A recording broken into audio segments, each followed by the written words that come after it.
Good evening and welcome to tonight's Undaunted, bringing to the news on church stories. I am Oyi of Malale speaking.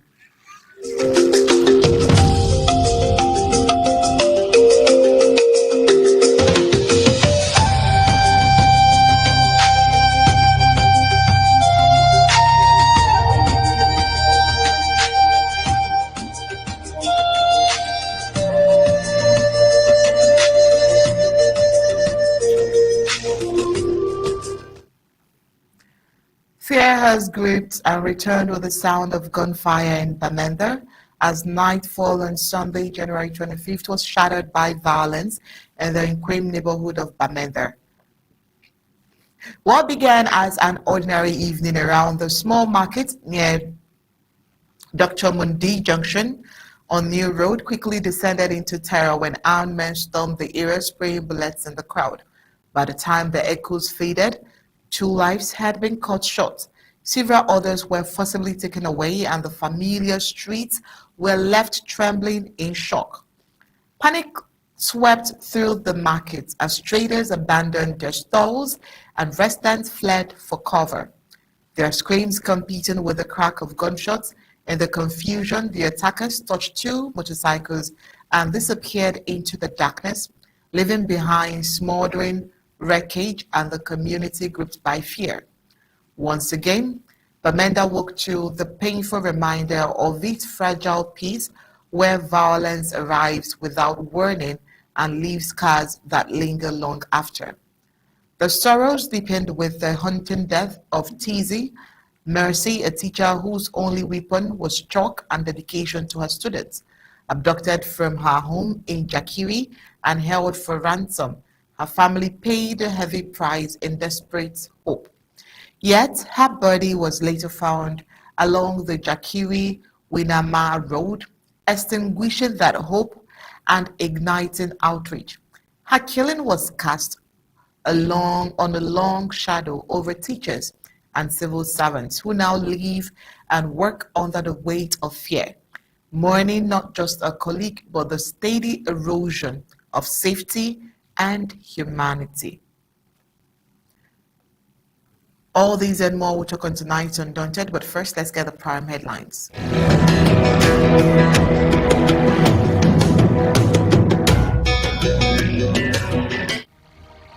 Tonight on Undaunted, deadly attack over.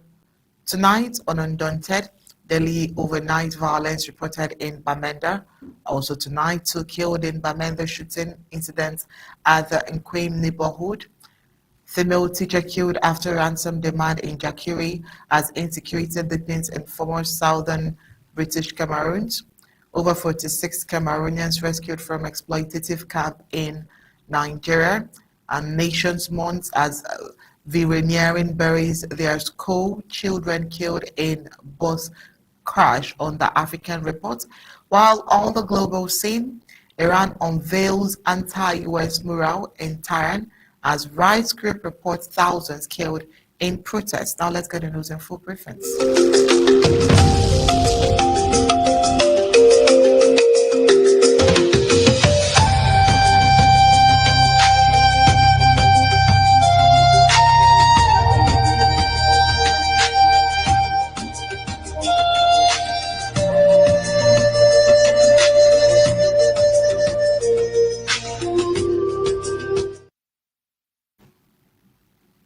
Bamenda woke up to grim news on Monday, 26 January, following a night of intense violence that reportedly claimed multiple lives. Residents described hours of sustained gunfire, locally referred to as Twai, which erupted late Sunday night and continued into the early hours of Monday morning.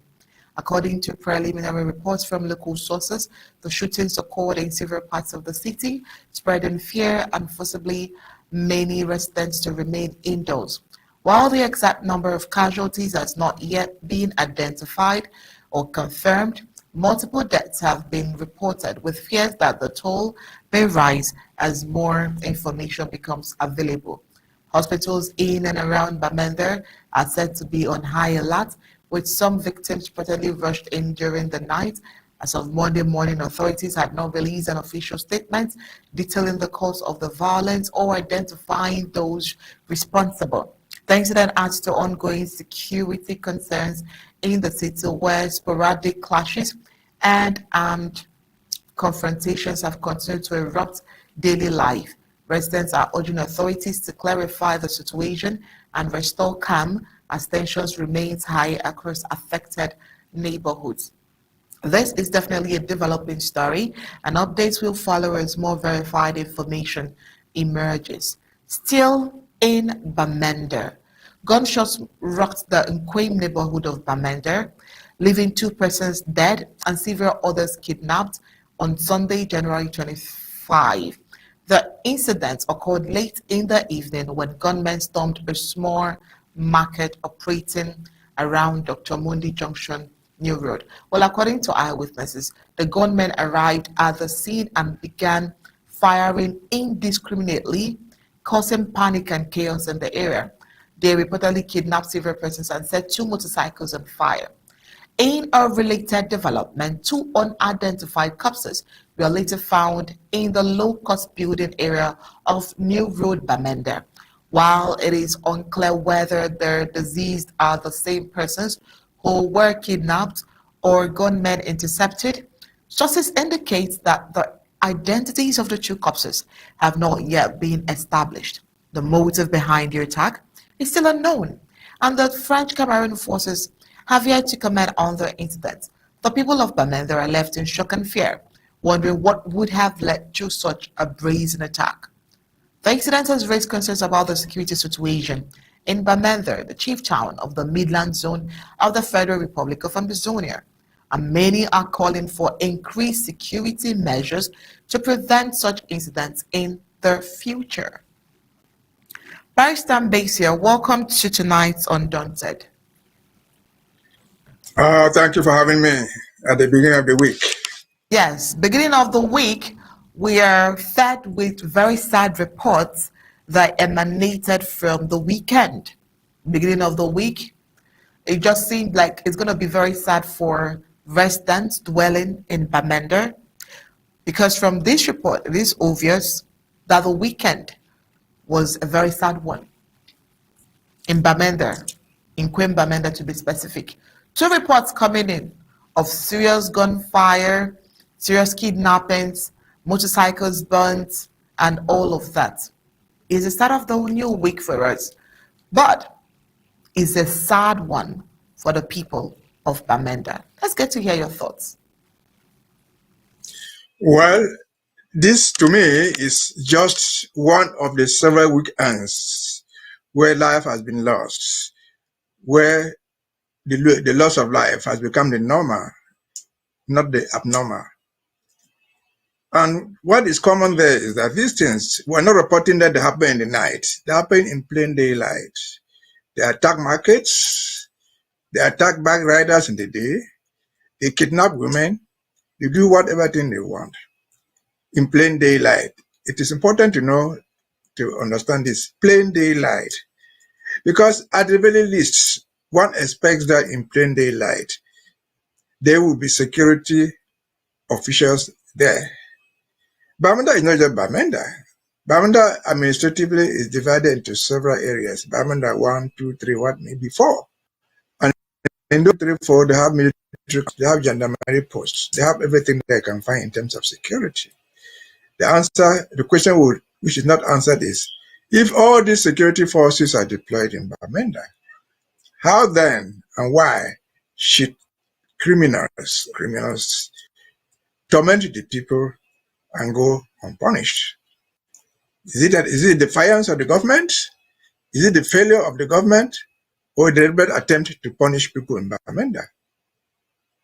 Because even under international law, when we're still colonies, the colonizer has the duty, the responsibility to keep the peace, the responsibility to secure the population.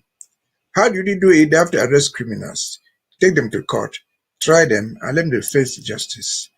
But it looks like for the past several years, there's total breakdown in law and order in Bamenda, in spite of the fact that the military are there, the gendarmes are there, the police are there.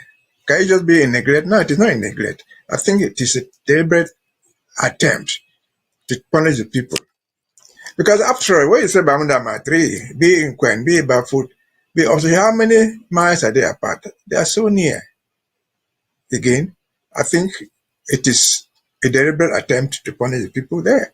Otherwise, I've said this many times before on this very forum.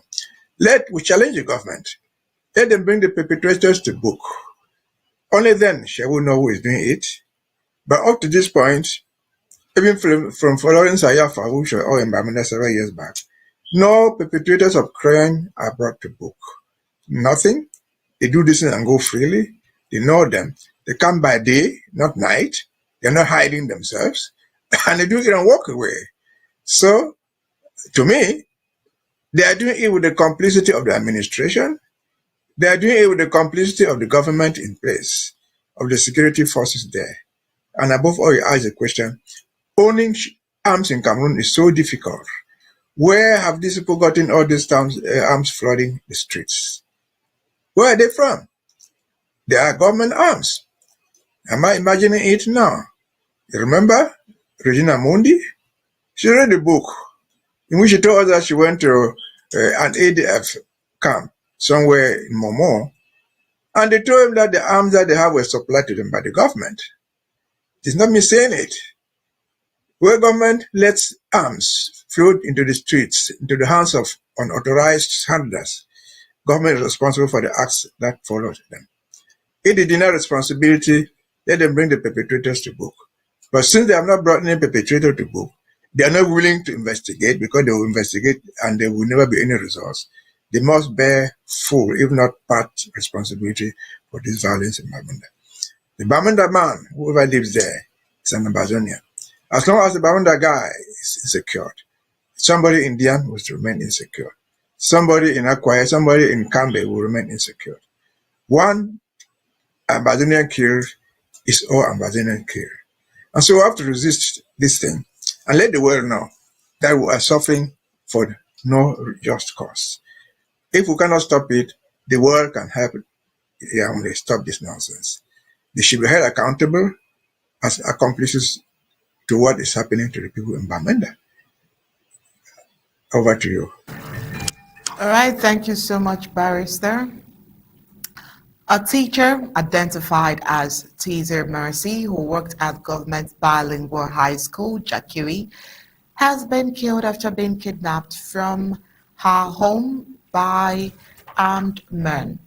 The kidnappers demanded a ransom of over 20 million francs CFA for her release, which her family reportedly paid.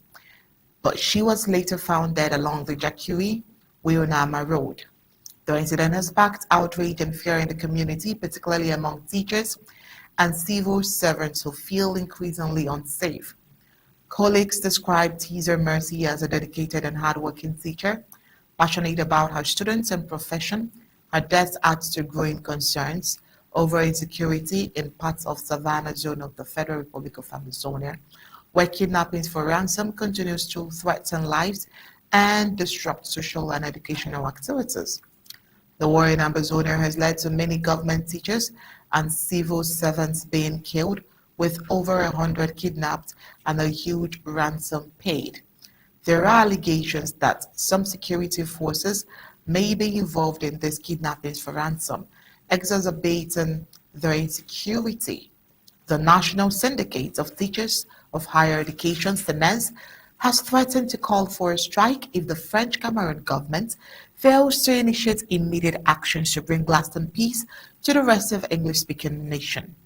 The ransom paid for the release of the colleagues is estimated to over 200 million francs CFA for the University of Bamenda alone. This shows a growing insecurity pattern. SNES has condemned the authors of the violence and called on the government to take their leadership for a peaceful resolution of the conflict. Barrister Mbeseha, kidnapping, last month we saw, that's December rather, December 2025, we saw several reports of, school teachers, let's say university lecturers, being at the ones that needed their security more. They were faced with so much insecurity last year. There were several schools, there was a vice chancellor that was kidnapped and he was later released. At another time, the deputy was kidnapped. We had several reports concerning the schools. Also, we have also reported about teachers not being paid and teachers going on several strikes. And now teachers are raising funds to be able to rescue or be able to pay for ransom. Thinking about it is more like fighting the devil and the deep blue sea. Seems like whichever route or whichever journey you want to take, you would definitely go through pains just because you're in the Cameroons or because you're in southern Cameroons. This is particularly painful because from the records, teachers are not even paid. They're struggling to survive. And they're now met with this kind of pain, kidnap. Imagine the mental torture that would come out of it. How will they be able to teach students after now? With all of this, I would like to know from the direction you would think about this report from. Well, what is Jakiri? Remember, Jakiri is in Bui. Bui is not Mbeseha, but the shared boundary. So the violence going on in Bui, be it kidnapping, or what is going on in Mbeseha, that is Bamenda, be it killing people, they are related to the same thing. Killing people to take ransom, killing to take their property, amount to the same. The problem is generalized insecurity. And as I said, who is supposed to bring this insecurity? It is the government. Because right now, until we get ourselves established and take over the territory, it is their responsibility to take care of those teachers. But the death of the teacher is symbolic. Because remember that in 2016, one of the crises, the focal point was education. You cannot talk about education without talking about teachers. Teachers teach in schools. And over the years, in the past 9 years during this struggle, people have blamed us, say, well, children are not going to school.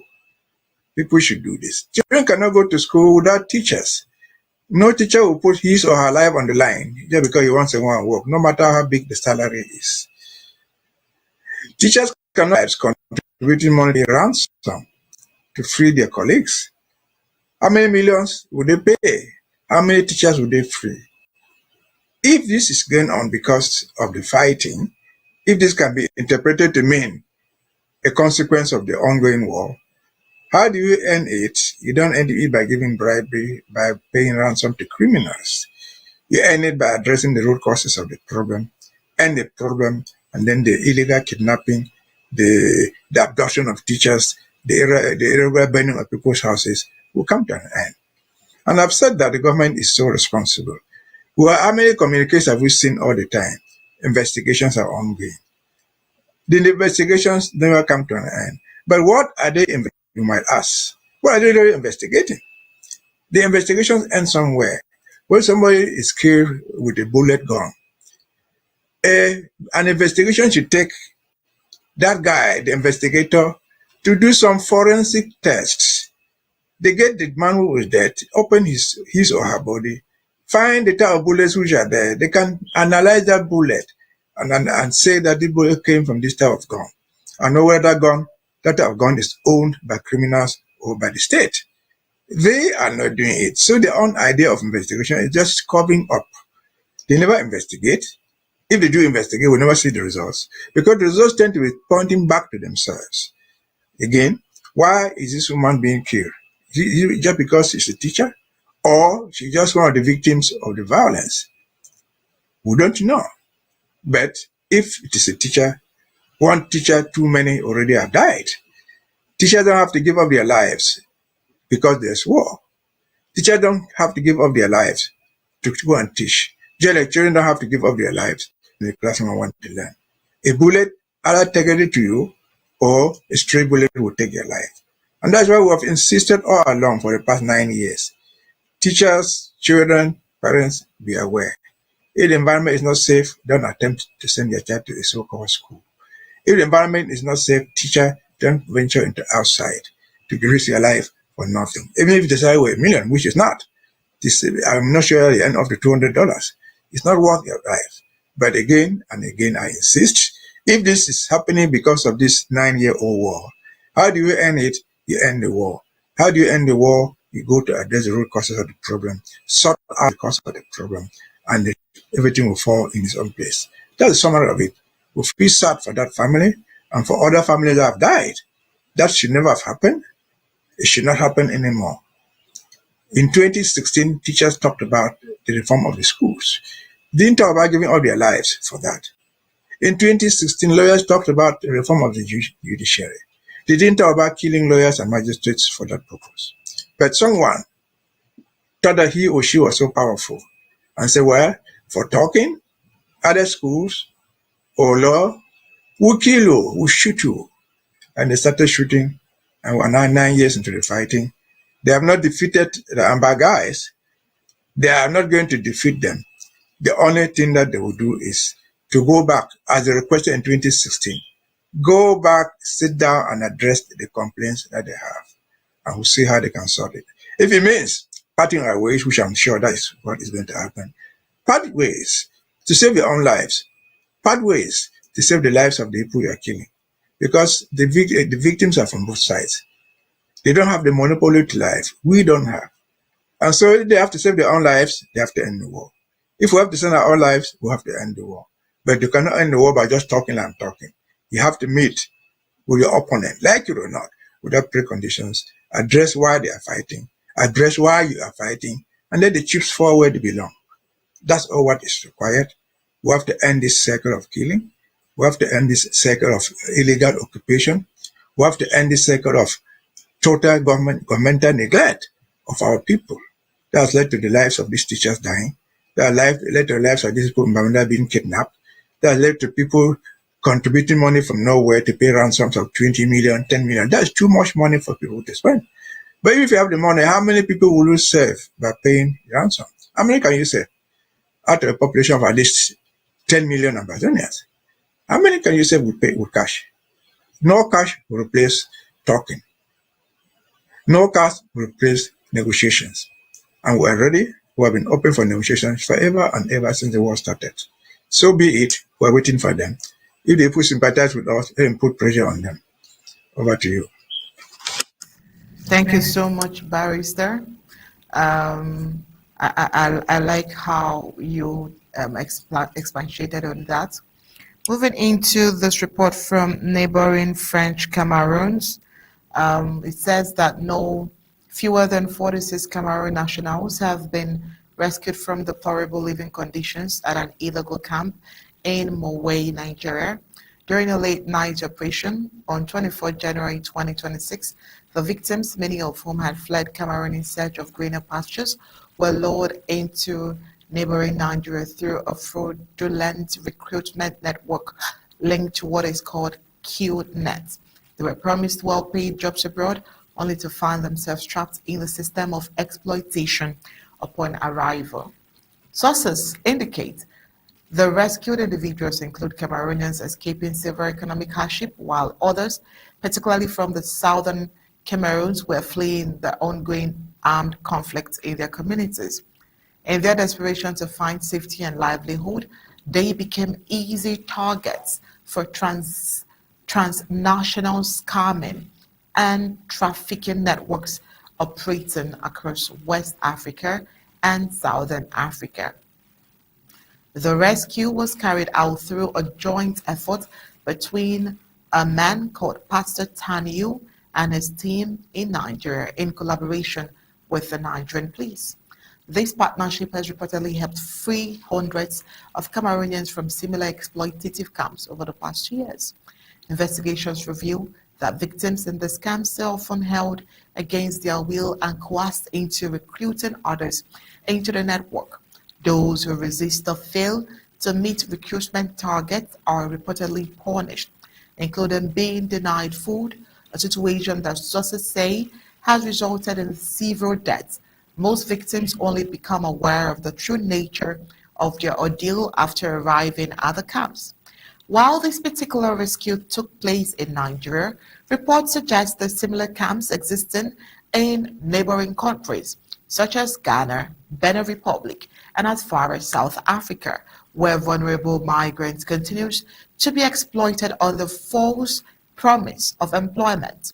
The rescued Cameroonians are currently in the custody of the Nigerian police as arrangements are being made for their safe return home. Authorities and civil society actors are urging families to remain vigilant. Anyone with relatives who left Cameroon after being promised well-paid jobs abroad is advised to make urgent inquiries, as many Cameroonians are believed to still be trapped in similar conditions across neighboring countries and beyond. Barrister Mbeseha. This is not the first, although this is the first from this part. We have videos and images to prove that this is happening. For some other reports, probably we see 2-3 people, but for this, we have 4 to 6 as a number of people fleeing from their homes, seeking for greener pastures elsewhere. And this is what it is, living even in a bad condition outside the home. All of this from reports indicates that most of them are fleeing for greener pastures. It's normal. Most are fleeing to get a better life. Most are fleeing to get a better future. But it seems like everywhere it's almost bad when it comes to Africa as a place. But most importantly is the fact that they would have had other options to stay back at home and to make it. But how can they stay back at home when you can't even afford to have passports, where you can't even afford to have licenses, where you can't even afford to get identification numbers, where you do not even have power, where you do not have light, where you have nothing? And so at this point, would you even blame people who are making efforts to survive? Would you, Barrister? Well, you asked me a difficult question. Why blame people for trying to survive? Maybe, maybe not. But the problem is this. These people, these are young children. I'm not sure that any of them is 25. They are very, very young. Why are they doing this? Simple story. They are looking for a way to survive. It's not even a greener pasture for survive. They want to survive. Let us take it back to where we were in a few minutes ago. If it's fleeing from Jakiri because somebody will take you take you ransom, or it is fleeing from Bamenda because you'll be killed by a stray bullet. If you are from bad people, I heard some of them say they come from Momo, because if you're a guy, they will rape you and take money from you. It is all frustration of how to live. Why and how did our children get to this level of frustration? It is, they have been cheated, life, things. You go to school, they kill you in school. You have a certificate, you come out, there's no job for you. It is natural instinct for you to try to survive. You have to try to survive, you have to be wise. This one goes to the parents. Some survivor is not worth it, the adventure. You don't little boys in the hope that they will find some greener pasture in Nigeria. Now, the large majority of our Amazonians, that effort you struggle going to Nigeria, would I even know if you use that effort to make a small gap, at the very least, you will not be hungry. Find them there, they're all emaciated, they don't have food to eat. You have food to eat at least if you're at home. Rather venture into those things. They will not go there unless they have money somewhere, because the people who are selling them for that thing are doing it for a price. They pay the money to go into those adventures.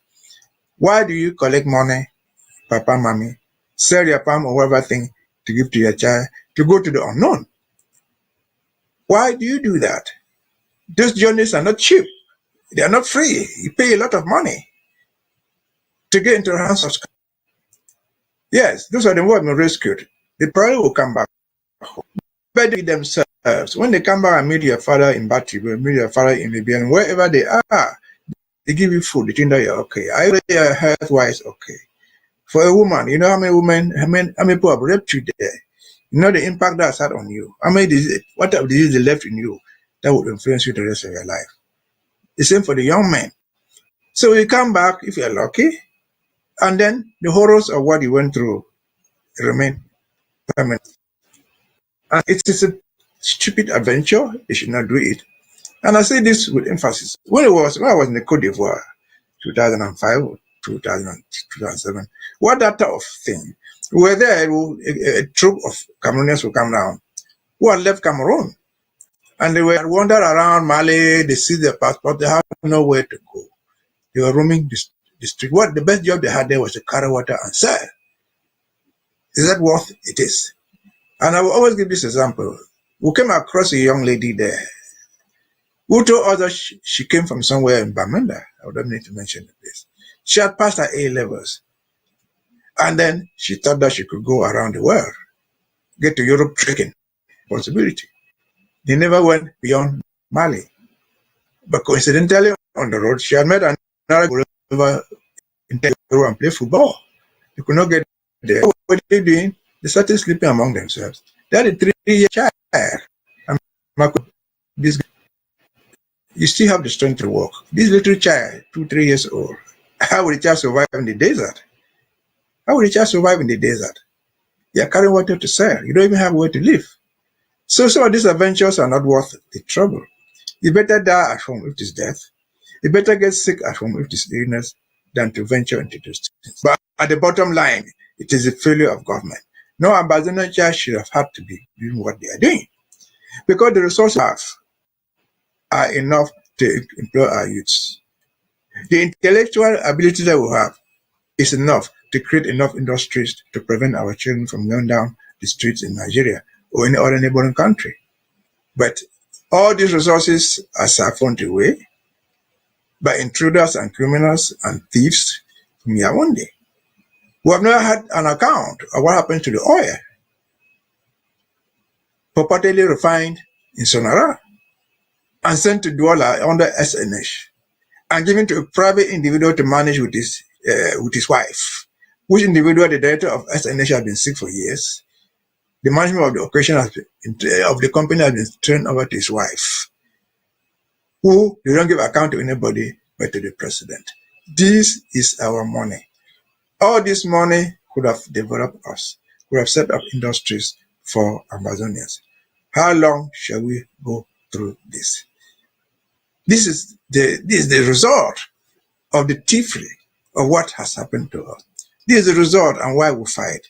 You cannot be in abundance, live in the midst of abundance, and suffer extreme poverty. That is not human. That is not legal. And so everything will point to the same thing. These children will don't know what they will become tomorrow. Those are the ones we see. They're just 46. How many thousands of others have we seen somewhere else?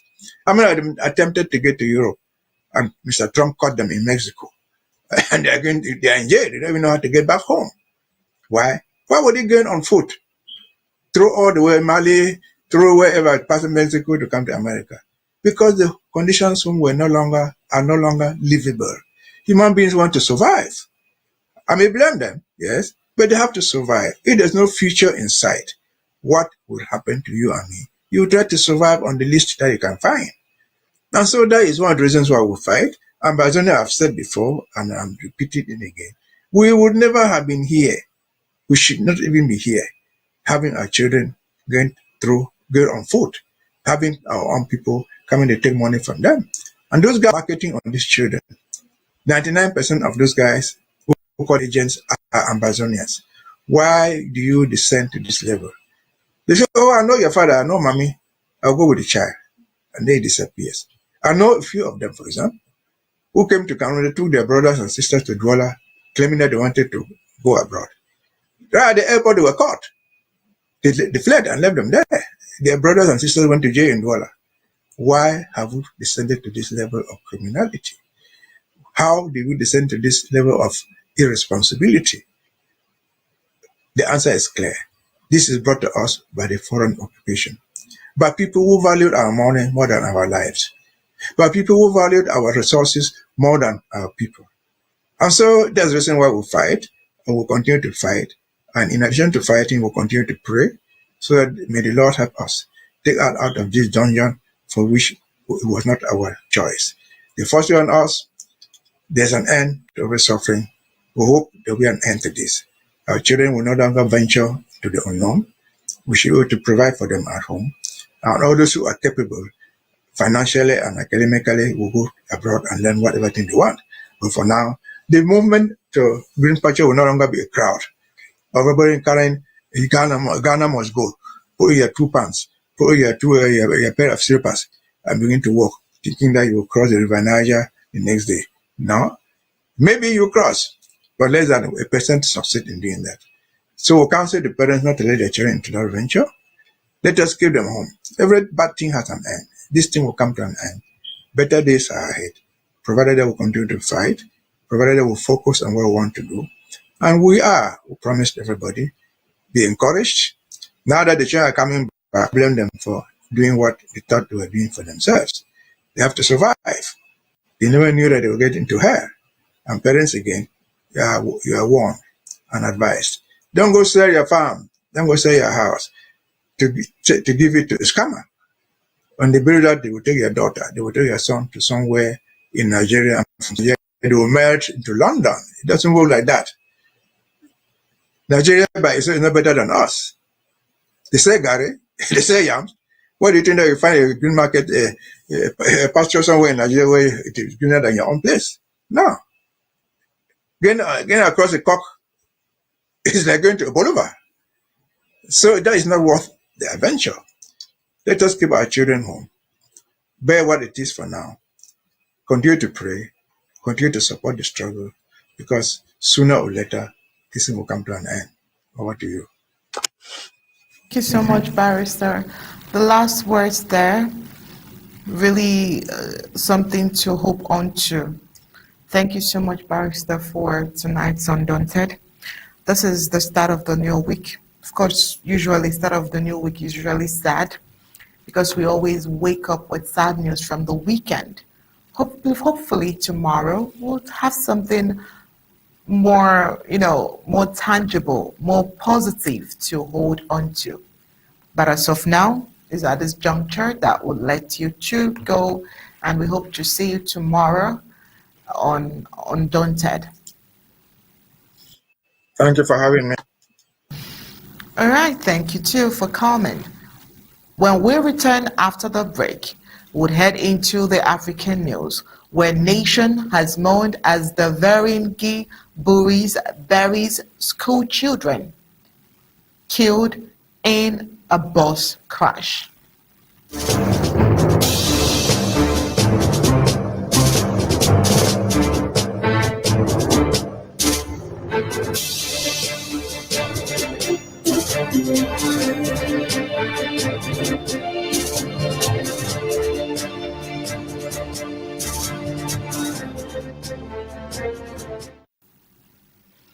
Dozens of mourners gathered at a sports complex in the South African city of Vereniging on Sunday to bid farewell to 3 school children who were killed in a tragic school bus crash, a loss that has shaken the local community and the nation at large. Family members, classmates, teachers, and community leaders filled the venue, many dressed in black and holding flowers, as hymns were sung and prayers offered in memory of the children.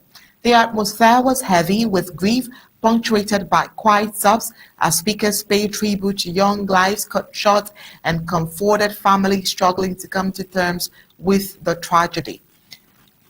Gauteng Premier Payanza Lesufi addressed the mourners, describing the death as a collective wound felt far beyond the families directly affected.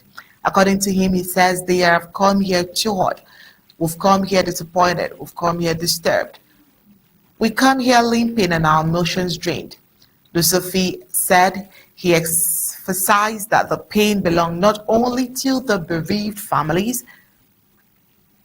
but to the entire province and country, calling on South Africans to stand together in solidarity. Lusafi, who acknowledged growing concern over learner transport safety, saying the incident sparked as a stark reminder of the responsibility to protect children on their journey to and from school. He assured mourners that authorities were investigating the circumstances surrounding the crash and that accountability would follow once the investigation was complete. As the service concluded, candles were lit and balloons released into the sky in remembrance of the three children. Community members vowed to continue supporting the grieving families in the weeks ahead, united by a shared sense of loss and a renewed call to prevent similar tragedies in the future. When we return right after the break, we'll head into the global scene where Iran unveils anti-US rural in Tehran as rights groups reports thousands killed.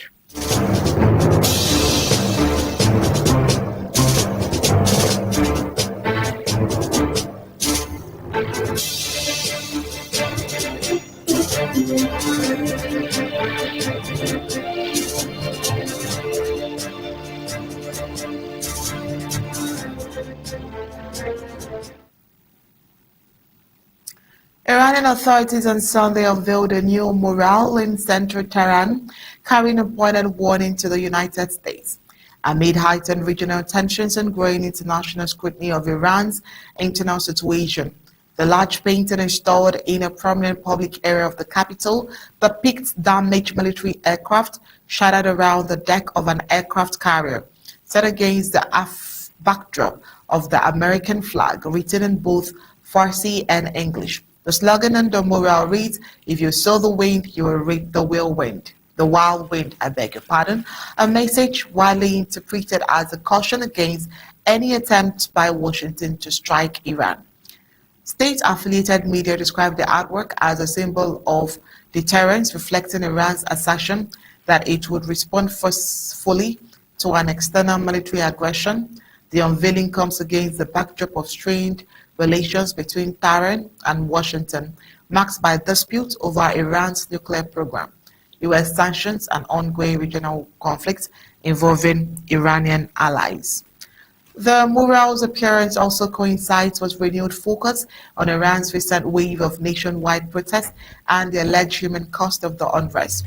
The US-based human rights activist news agencies said it has confirmed that 8,848 people were killed during the protests. Well, according to the group, the deaths included 5,520 protesters, 77 minors, 209 members of the security forces, and 42 bystanders. Iranian officials have consistently rejected casual figures and the casualty figures released by foreign-based human rights organizations, accusing them of inflated numbers and advancing political agendas.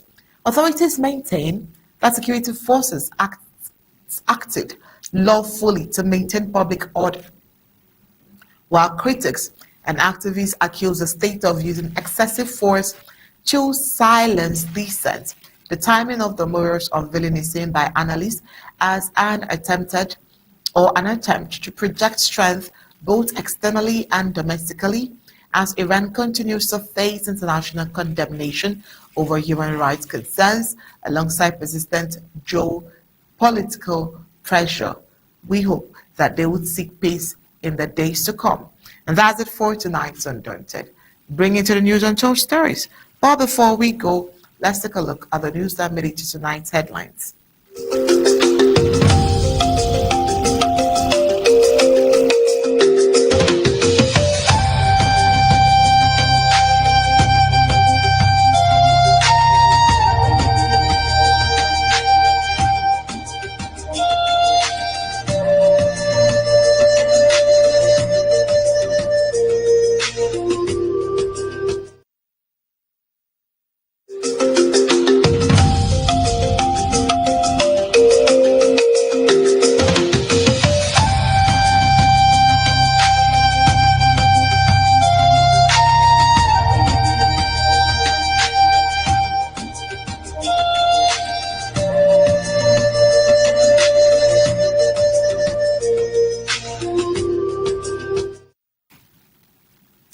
On tonight, Undaunted, we told you that deadly overnight violence has been reported in Bamenda.